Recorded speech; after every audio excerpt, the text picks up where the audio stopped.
대내외 경제 상황이 좋지 않은 가운데 한국은행이 이번에도 기준금리를 올리면서 경기 침체에 대한 우려가 커지고 있습니다. 이자의 허덕이는 대출자들의 시름도 더 깊어질 것으로 보입니다.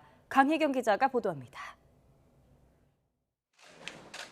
치솟는 물가를 잡기 위해 한국은행이 이번 달에도 기준금리 인상 카드를 꺼내들었습니다.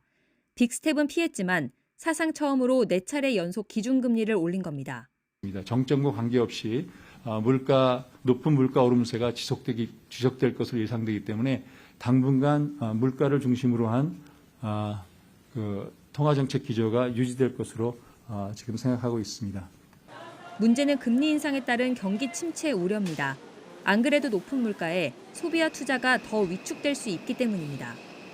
한은금융통화위원회도 의결문에서 물가를 잡기 위해 불가피한 결정이라면서도 경기 하방 위험이 있다는 우려를 여러 차례 드러냈습니다.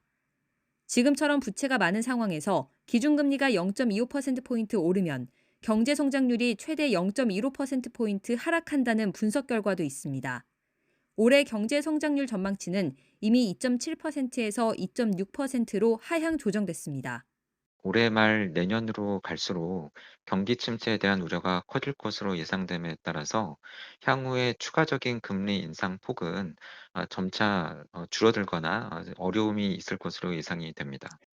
눈덩이처럼 불어나는 대출이자도 골칫거리입니다.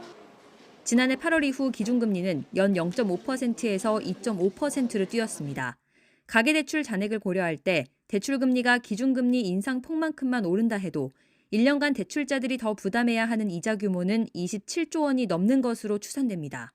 부동산 시장이 위축이 되면서 대출금리 문제, 변동금리 대출을 하신 분들이 많은데 이 변동금리 대출에 대해서 이런 분들이 피해를 볼 가능성이 있기 때문에 어려워지는 경제 여건 속 물가 상승 압력도 여전해 고물가와 고환율, 고금리로 불리는 이른바 3고 현상의 굴레는 당분간 벗어나기 힘들 거란 우려가 나옵니다. YTN 강희경입니다.